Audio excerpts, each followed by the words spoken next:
bonne journée. C'était riche, hein. Il y avait de la louange, il y avait des partages des enseignements, des ateliers sur plein de thèmes différents.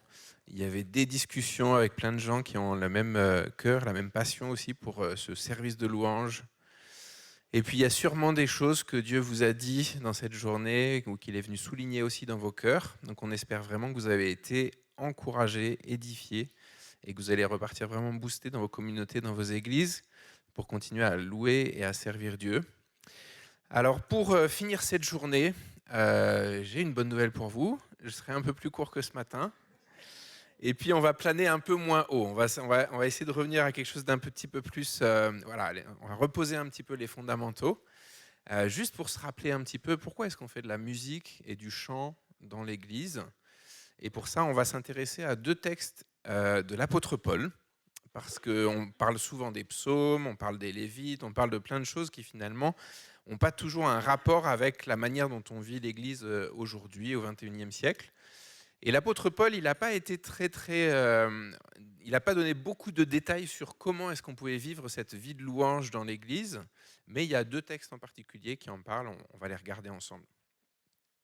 Il faut savoir que dans la culture juive à l'époque de Jésus, la louange, c'était quelque chose qui était vraiment intégré dans la vie, dans la pratique aussi juive, de la même manière qu'ils pouvaient prendre des temps de jeûne, ils se réunissaient au temple, il y avait des moments de fête, etc. Et c'est des choses en fait que dans la culture juive, tout le monde connaissait ces choses-là. Donc il n'y avait pas forcément besoin de donner beaucoup de détails sur comment ça se vivait ou ça se pratiquait.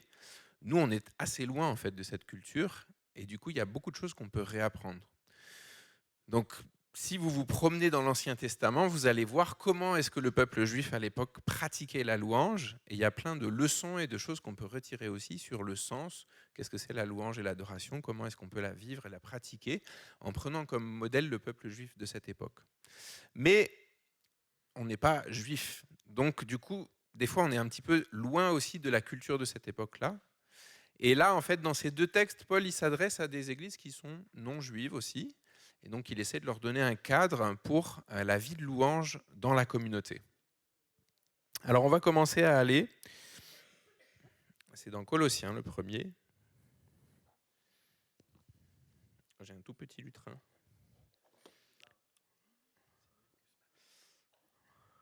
Ah, mais il a rapetissé depuis. Ah, super, merci. Donc, on va aller, avant Colossiens, ça c'est le deuxième, on va aller dans Éphésiens en premier, au chapitre 5, et au verset 18 et 19. Donc c'est le premier texte où Paul nous parle de la vie de louange dans la communauté, dans l'Église. Alors ça commence, on dirait en fait que c'est une lettre pour les Français, ça commence par « Ne vous enivrez pas de vin ». C'est un bon conseil, Paul, effectivement. Ça n'a rien à voir avec la louange dans la vie communautaire, a priori, mais pourquoi ? Parce que cela vous conduirait à une vie de désordre. Mais laissez-vous constamment remplir par le Saint-Esprit. C'est un verset qu'on aime bien, qu'on connaît bien, ça nous parle du baptême dans le Saint-Esprit, etc. Et ce qui est compliqué dans la formulation de ces deux versets, c'est qu'il y a une implication dans le grec, c'est-à-dire que le verset 18, il est censé couler dans le verset 19. Mais nous, suivant la traduction qu'on a choisie, on n'a pas forcément en fait, cette conjonction de coordination, c'est ça qu'on dit ? Oui. Ouais, c'était loin, hein, mes cours de français. Donc, le lien logique entre les deux versets apparaît pas dans toutes nos versions, mais il y a un lien très fort entre le verset 18 et le verset 19. Donc, je viens de vous lire le verset 18, je vous lis le verset 19.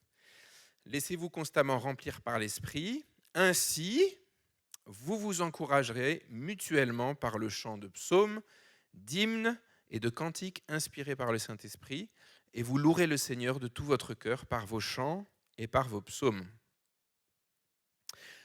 Il y a un lien en fait entre ces deux versets. C'est-à-dire que pour l'apôtre Paul, quand on discute de « Ah, mais pourquoi la louange dans l'Église ? Pourquoi on vit des temps comme ça de chant et de musique ? Sous quelle forme il faut que ça après, voilà, est-ce qu'il faut un orgue ? Est-ce qu'il faut une batterie ? Est-ce qu'on ne peut pas faire a cappella ? Est-ce qu'on ne peut pas faire que des vieux chants ? Est-ce qu'on ne peut pas faire que des nouveaux chants ? Toutes ces questions, en fait, pour l'apôtre Paul, elles ne sont pas centrales. Pour lui, en fait, la condition première, c'est de se laisser constamment remplir par le Saint-Esprit.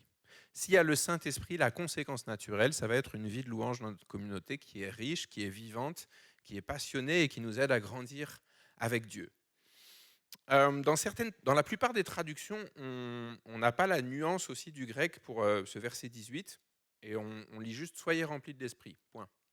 Dans beaucoup de nos familles chrétiennes, notamment les plus pentecôtisantes, on va associer ça, en fait, ce verset en disant c'est le moment du baptême du Saint-Esprit, ce moment en fait où tu parles en langue et hop, ça y est, ta vie avec le Saint-Esprit commence. C'était en 1998, en septembre, un mardi soir, je crois, et c'était ce moment-là où j'ai accompli ce verset. Mais le temps qui est utilisé dans le grec dans ce verset, c'est pas un temps qui exprime une action qui est arrivée une fois et qui est terminée. Ça exprime en fait une activité qui va se continuer en fait régulièrement. C'est pour ça que j'aime bien la traduction que j'ai citée, parce qu'elle traduit un peu cette idée en disant « Laissez-vous constamment remplir par le Saint-Esprit. Soyez toujours en train d'être remplis par le Saint-Esprit. » Et c'est complètement différent que d'avoir un moment et puis après plus rien. Ça nous montre en fait que notre communion avec le Saint-Esprit, ça doit être quelque chose de quotidien, de régulier. Ça doit être quelque chose dans lequel on est renouvelé. Et même si on a une expérience initiale forte avec le Saint-Esprit, on a le droit de prier et de demander à Dieu, Seigneur, baptise-moi encore et encore et encore. Remplis-moi tout à nouveau de ton esprit. Et c'est en vivant dans cette communion avec le Saint-Esprit qu'on va pouvoir développer une vie de louange personnelle et communautaire. Il y a un lien direct pour l'apôtre Paul entre le fait d'être rempli de l'esprit et le fait de vivre cette vie de louange. Alors l'apôtre Paul, il va dire la conséquence, c'est que vous allez vous encourager. Et ça, c'est un mot qui est important aussi pour notre service. Je vous racontais ce matin comment moi je commençais juste en fait avec une relation verticale directe dans mon service de conduite de louange, ce qui était un peu perturbant pour mes frères et sœurs dans l'Église. Et en fait, notre mission, elle n'est pas tournée que vers Dieu. Alors bien sûr, la louange, le premier vers lequel on va se tourner, c'est Dieu, c'est lui, c'est pour lui qu'on va vivre ces temps de louange, c'est lui la personne importante. Mais à la rigueur, on peut faire ça aussi chez nous, ou dans la montagne, ou en allant se promener. On n'a pas forcément besoin d'être à l'église pour ça. Quand on est ensemble et qu'on est au service, on n'est pas là juste pour vivre un bon temps de louange, nous. C'est bien, mais c'est moins important que le fait d'enlever les obstacles qui pourraient empêcher nos frères et sœurs de vivre un temps de louange profond, un temps de rencontre avec Dieu. Notre service, il n'est pas que envers Dieu, en fait. Il est aussi envers nos frères et sœurs. Et donc cet aspect de l'encouragement, il est important parce qu'il exprime une partie de notre mission qui va être justement d'arriver à encourager nos frères et sœurs, dire « Venez, on va louer Dieu ». On parlait ce matin des obstacles qu'on peut avoir dans ce ministère de conduire la louange. Une des choses qui est difficile, c'est qu'on ne peut pas louer Dieu à la place des gens. C'est pas parce que je chante très bien, que c'est très beau, que je vis une louange très forte et très profonde avec Dieu, que ça remplace la louange en fait de mes frères et sœurs dans la salle. Et si je fais quelque chose de très bien, où je refais tous les arrangements qu'on a travaillés pendant la répétition, où je fais bien toutes les transitions d'un chant à l'autre, mais que finalement j'arrive pas à connecter avec l'assemblée qui est là, j'ai raté ma mission. Il vaut mieux que je fasse des concerts plutôt que de la conduite de louange, parce que l'objectif, c'est de prendre tout le monde et de les emmener avec moi. Et pour ça, là encore, j'ai besoin de l'assistance du Saint-Esprit. Je m'en suis rendu compte, c'était assez tôt dans mon service, je conduisais la louange depuis quelques années dans mon église sur Paris, et il y a un moment en fait qui a été assez marquant pour moi et qui m'a fait prendre conscience de la responsabilité qui est la nôtre.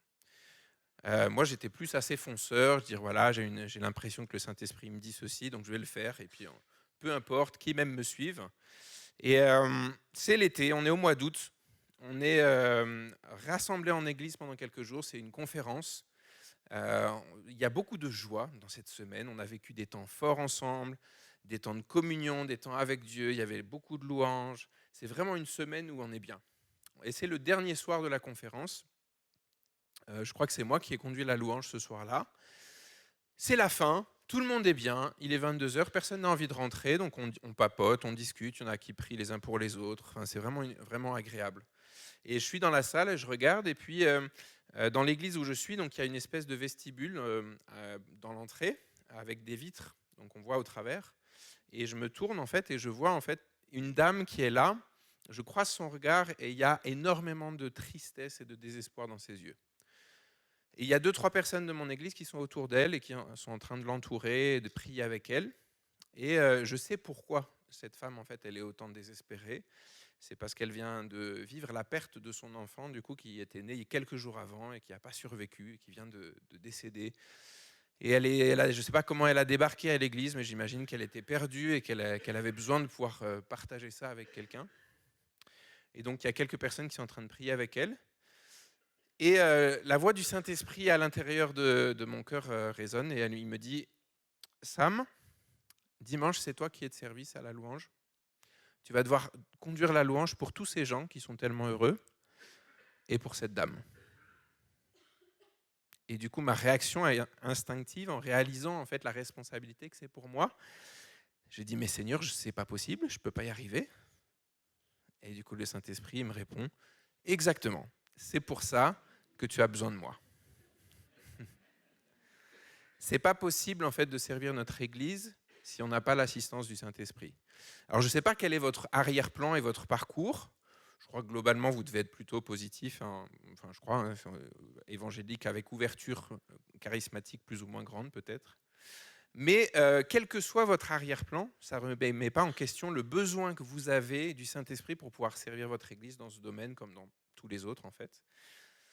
Et là, Paul, il est très clair, c'est la première condition. Vous voulez servir votre communauté dans la louange et l'adoration, faites attention à être rempli constamment du Saint-Esprit. Que vous soyez musicien, que vous soyez chanteur, et je pousserai plus loin, que vous soyez sonorisateur, que vous soyez à la vidéoprojection, que vous soyez à l'accueil, que vous soyez à la prédication, que vous soyez à la présidence, que vous soyez à la logistique, soyez attentifs à faire la place nécessaire au Saint-Esprit. Ce n'est pas une boîte qu'on est en train de mettre en place dans l'Église, même si les boîtes, c'est très bien, hein. Oméga, c'était très top. Mais dans l'Église, on ne fait pas juste une entreprise comme une autre, en fait. On est le corps de Christ, c'est organique, c'est vivant, et surtout, en fait, il y a un esprit à l'intérieur, c'est le Saint-Esprit. Donc faisons-lui la place dans nos réunions, dans nos cœurs et dans nos groupes de louanges.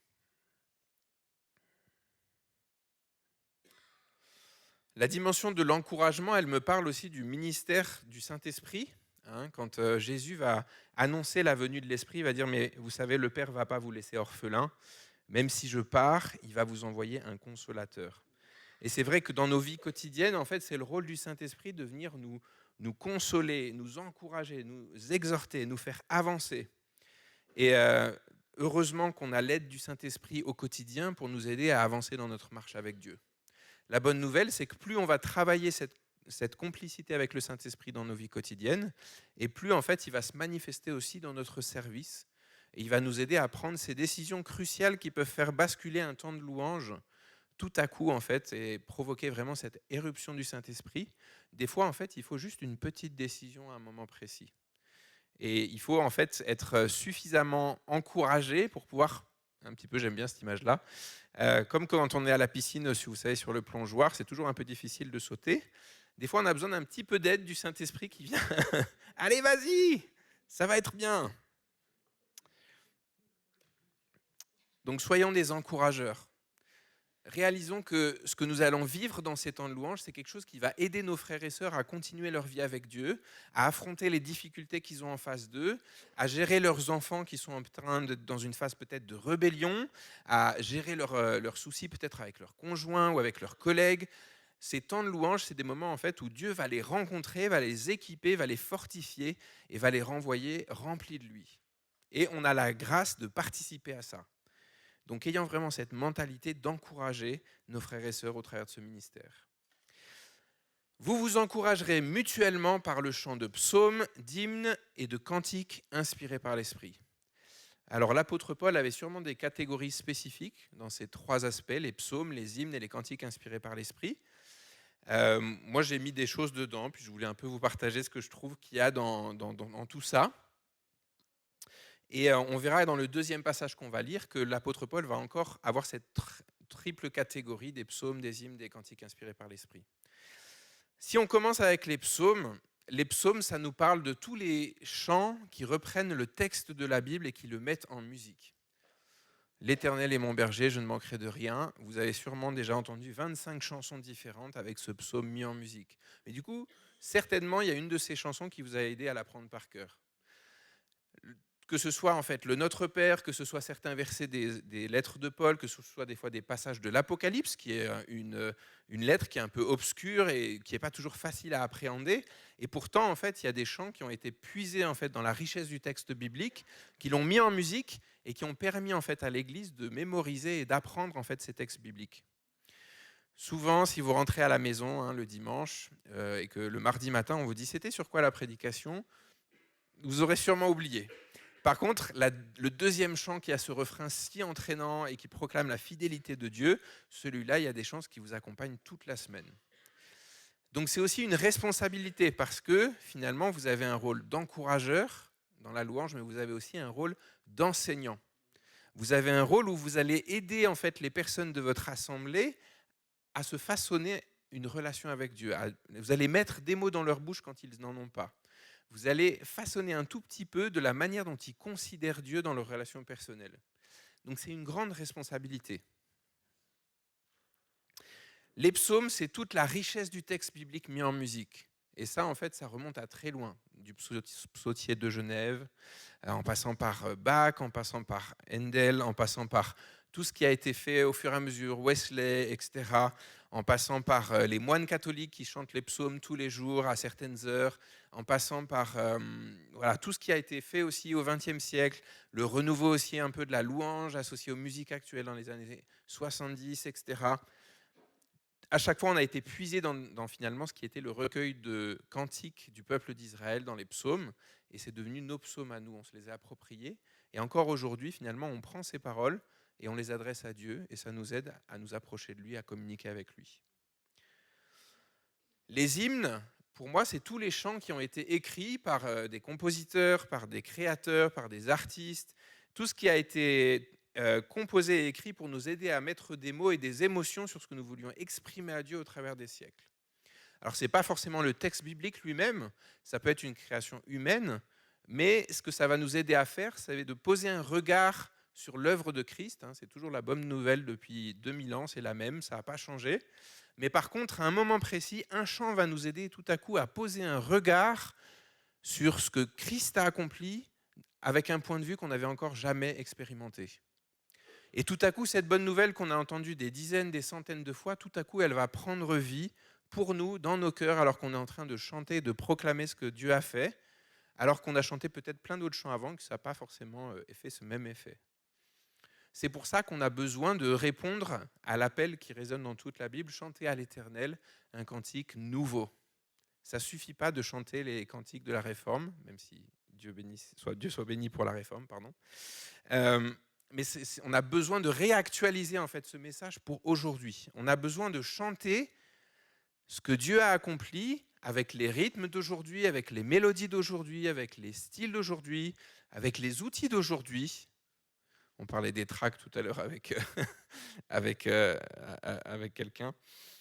Et on a besoin de prendre ces outils qui sont dans notre culture, qui sont dans notre patrimoine aujourd'hui, et de réécrire à nouveau un chant nouveau pour célébrer ce que Dieu fait. Pourquoi est-ce qu'on a besoin de chanter des cantiques nouveaux ? Parce que Dieu est un Dieu qui est en mouvement. Et le chant qu'on va chanter dans notre église, dans nos églises, c'est un chant qui va accompagner ce que Dieu fait au fur et à mesure. Il y a une actualité dans ce que tu vis dans ta communauté. Il y a un souffle de l'esprit particulier. Et c'est pour ça que tu n'as pas forcément besoin de chanter les mêmes cantiques que dans l'église qui est à côté. Il y a une actualité pour ta communauté, pour ton église. Donc les psaumes, les hymnes, et puis cette troisième catégorie qui est peut-être avec laquelle vous êtes peut-être moins familière, suivant qui vous êtes, c'est les cantiques inspirés par l'esprit. Et là aussi, en fait, on n'est pas dans la tête de Paul pour savoir de quoi il parle à ce moment-là, mais clairement, il fait un lien concret entre le fait d'être rempli par l'esprit et le fait d'être capable de jaillir en louange de manière spontanée. C'est-à-dire de ne pas forcément juste participer à ce gigantesque karaoké chrétien qu'on fait les dimanches avec le vidéoprojecteur qui nous affiche les paroles. Et puis si jamais la deuxième slide, elle n'arrive pas tout de suite, tout le monde est perdu et on se tourne tous vers l'arrière pour savoir d'où ça vient. Voilà. Non, en fait, la louange ne dépend pas en fait du vidéoprojecteur, même si c'est un outil qui peut être utile. En fait, la louange, c'est quelque chose qui doit devenir très simple pour chacun d'entre nous. C'est quelque chose qui doit être peut-être l'action la plus naturelle, comme respirer. Et tous, en fait, notre objectif dans notre vie de louange, c'est d'arriver au point où on peut exploser en louange à tout moment. On n'a pas besoin de conditions particulières, on n'a pas besoin d'une petite nappe au clavier qui va donner l'ambiance, on n'a pas besoin d'un petit trémolo dans la voix du chanteur. Non, on peut juste louer Dieu naturellement parce que c'est l'expression la plus naturelle et la plus simple de notre être profond. On a été créé pour ça, et donc il n'y a pas besoin d'avoir les paroles qui sont affichées. Faites ce petit test. Vous ne dites pas à votre conducteur de louange que je vous ai conseillé de faire ça. Essayez de faire un temps de louange où vous chantez aucune des paroles qui est projetée. Chantez autre chose. Chantez ce que vous avez envie de chanter à Dieu. Chantez ce que vous avez envie de lui dire. Chantez au moment où les autres ils ont arrêté de chanter. Ça fait des petits regards un peu bizarres, mais c'est drôle à essayer. Essayez de cultiver votre louange personnelle, parce que ce que Dieu attend, c'est pas juste que vous répétiez comme des robots, en fait, voilà, les paroles comme ça, mais que vous puissiez exprimer le profond de votre cœur, en fait, dans ce temps de louange et d'adoration. Si vous, en tant qu'équipier de louange, vous arrivez à le faire, l'étape d'après, ça va être d'encourager vos frères et sœurs dans l'assemblée à essayer de le vivre aussi. Il y a plein d'endroits différents dans nos églises. Évidemment, il y a le dimanche matin, j'allais dire la grand-messe du dimanche matin, mais non, ce n'est pas le bon endroit. Le dimanche matin, on met beaucoup d'efforts pour ces temps-là, mais il y a aussi des soirées de louanges qui sont beaucoup plus informelles. Il y a des réunions de groupes de maison, il y a des réunions d'hommes, des réunions de femmes, il y a des réunions avec les enfants. Il y a des moments où on est 5, 10, il y a des moments où on est 100, 150. Mais il y a plein d'endroits où on peut apprendre à développer cette vie de louange personnelle et apprendre à louer Dieu, quel que soit le contexte et en toutes circonstances. C'est la vie naturelle de l'Église quand on est rempli par l'Esprit de Dieu et qu'on est le corps de Jésus. La louange, c'est juste ce qui jaillit naturellement en fait, de la famille de Dieu. Donc, quelle que soit votre culture, je vous invite à réfléchir comment est-ce que vous pouvez introduire cette dimension spontanée de louange dans votre vie de louange communautaire. Peut-être peut y avoir un espace pour ça, peut-être une réunion spéciale où on se dit, allez, il y a juste une guitare et puis un djembé, et puis on peut proposer un chant si on a envie, et puis si quelqu'un a un verset qu'il veut partager, il y a un micro, et puis si quelqu'un veut chanter un chant qui n'existait pas avant, eh bien, il peut essayer. Peut-être on est 15, peut-être on est 20 personnes, mais on peut faire des essais comme ça. Si vous êtes musicien ou chanteur, vous pouvez aussi essayer avec votre équipe de louange. Vous avez des répétitions pour apprendre les chants. Vous pouvez avoir des répétitions où il n'y a pas vraiment de chant, mais on essaye de vivre un temps de louange libre et spontané où tout le monde peut intervenir. Moi, c'est quelque chose qui m'a beaucoup formé à l'époque où j'étais sur Paris. Dans mon église, tous les ans, on avait un week-end comme ça où on partait au vert à l'équipe de louange. Et d'ailleurs, c'était à Gem, c'était au Gaulle-la-Forêt là-bas. On partait tout le week-end. Il y avait une petite chapelle et puis on avait des longs temps de louange libre, spontané. On mettait un micro au milieu.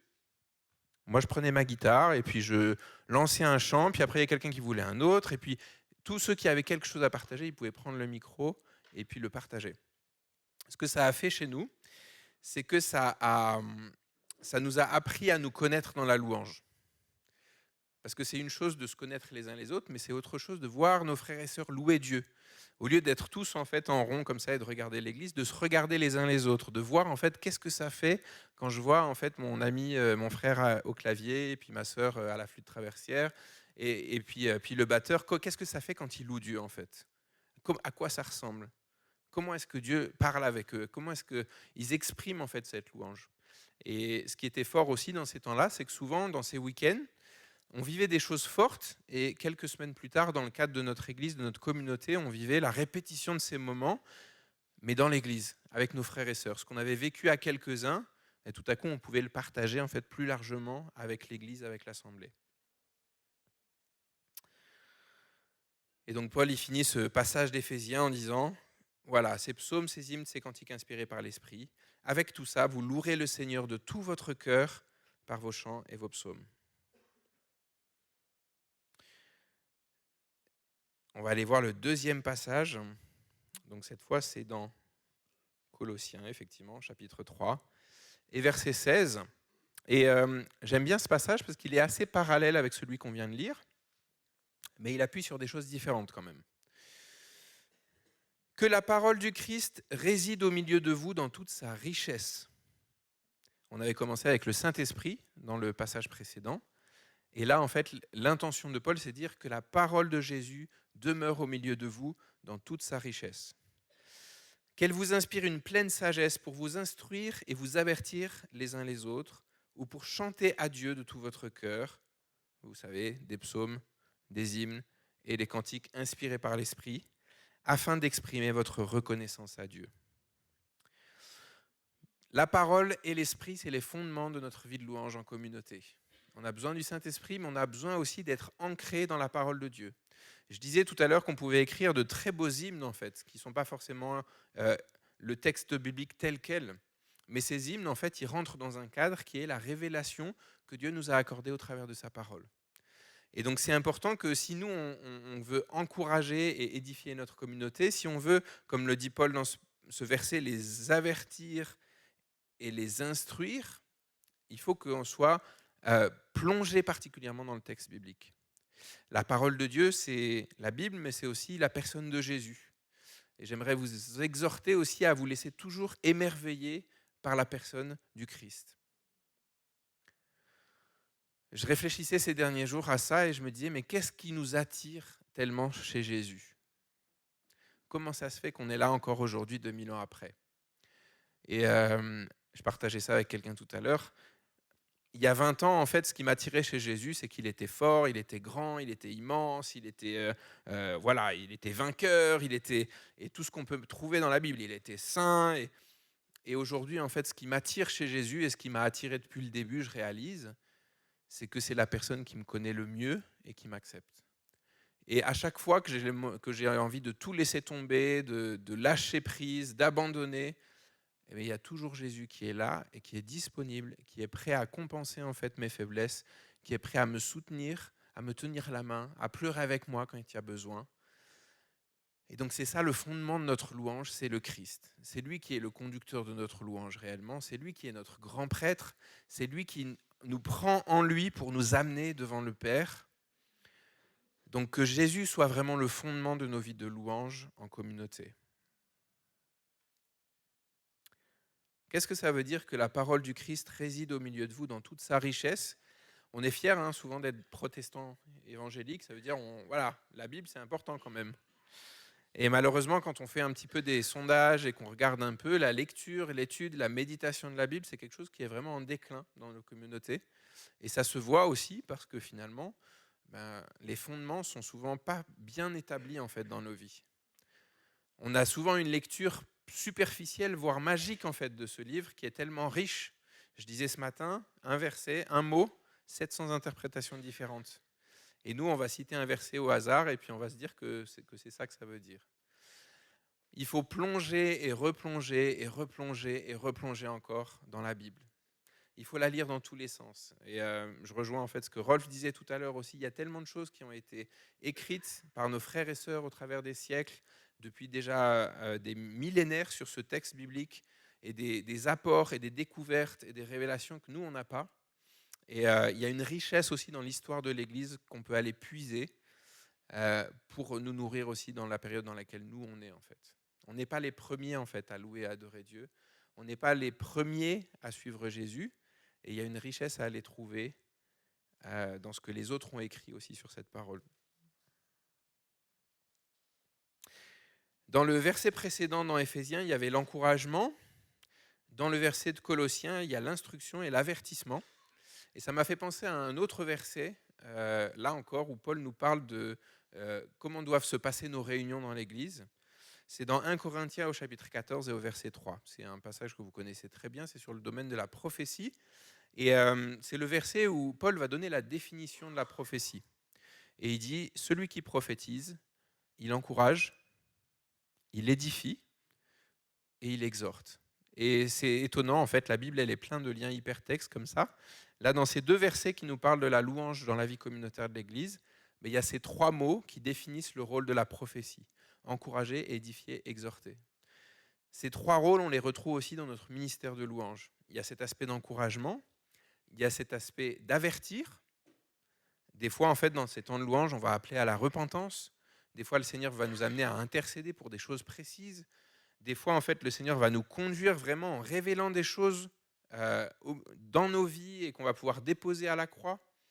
Et c'est tout cela que le Seigneur va utiliser aussi pour façonner la personne de Jésus dans notre assemblée au milieu de nos frères et sœurs. Donc finalement, est-ce que notre louange doit être prophétique ? D'après Paul, on dirait. En tout cas, il a utilisé les mêmes mots pour parler de la louange dans l'Église et puis pour parler de la prophétie.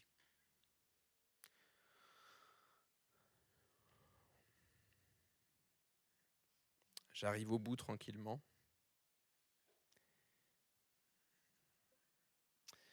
Je vais finir sur ce dernier verset de 1 Corinthiens 14, verset 26,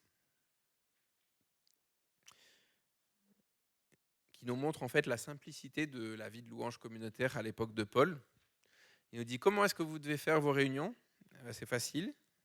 Lorsque vous vous réunissez, chacun de vous peut apporter un cantique, un enseignement, une révélation, parler en langue ou une interprétation, et que tout se fasse pour l'édification.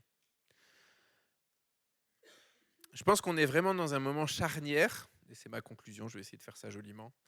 On est dans un moment charnière dans la vie de l'Église. On a essayé pendant longtemps des modèles où il y a une équipe de pseudo-professionnels qui fait quelque chose sur une estrade, et puis il y a le reste qui assiste à ça.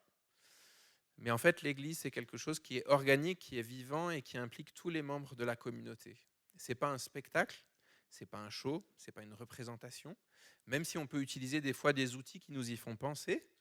Et puis, il n'y a rien qui interdit que ce soit joli aussi, hein, je suis d'accord. Mais je pense qu'on est vraiment à un moment charnière où l'esprit rappelle l'épouse à revenir en fait à ce qui est important. Et les fondements de la louange dans l'Église, c'est la présence du Saint-Esprit et c'est la parole du Christ. Alors ma prière pour vous, en cette fin d'après-midi, c'est que ce soit vos fondements à vous aussi, que dans vos équipes, en fait, la parole du Christ puisse vraiment être cette fondation sur laquelle vous allez tout construire, vos choix de chant, vos répétitions, tout ce que vous allez transmettre pour encourager, pour instruire et pour avertir vos assemblées. Et que le Saint-Esprit puisse avoir la liberté aussi d'agir au milieu de vous.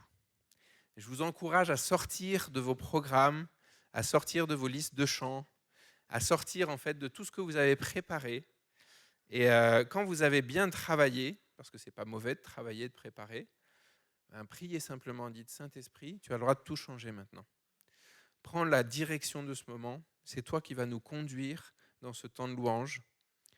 Alors on te laisse la place. Viens nous inspirer des psaumes, viens nous inspirer des cantiques, viens nous inspirer des cantiques nouveaux, spontanés qui vont jaillir dans ce moment. Saint-Esprit, tu es la personne la plus importante. Nous avons besoin de toi. Nous avons besoin de toi dans nos vies pour pouvoir suivre et servir Jésus, pour pouvoir suivre et servir Dieu. Et nous avons besoin de toi aussi dans ce service dans lequel tu nous as placés. Sois vraiment notre conseiller, sois celui qui nous conduit, sois celui qui nous conseille. Seigneur, nous voulons grandir dans ce service. Nous voulons être des ouvriers qui sont attachés à ce service que tu nous as confié, qui font des progrès qui sont évidents pour tous. Et pour ça, nous avons besoin d'entendre ta voix. Nous avons besoin d'être conduits par toi. Alors, Saint-Esprit, nous t'ouvrons nos cœurs et nous te disons, remplis-nous tout à nouveau, baptise-nous tout à nouveau. Seigneur, nous savons que c'est ce que tu as fait aujourd'hui. Tu as visité nos cœurs. Tu es venu pour soigner, Seigneur, nos blessures. Tu es venu pour reconstruire ce qui avait besoin d'être reconstruit. Merci, Seigneur, parce que tu nous as équipés pour la tâche qui est devant nous. Seigneur, on ne veut jamais oublier que c'est un privilège de te louer et de t'adorer. C'est un privilège de pouvoir avoir cette mission, de le vivre et puis d'entraîner nos frères et sœurs à le faire avec nous. Alors conduis-nous encore dans cette louange et cette adoration qui monte de la terre vers toi. Dans le nom de Jésus. Amen. Merci pour votre écoute.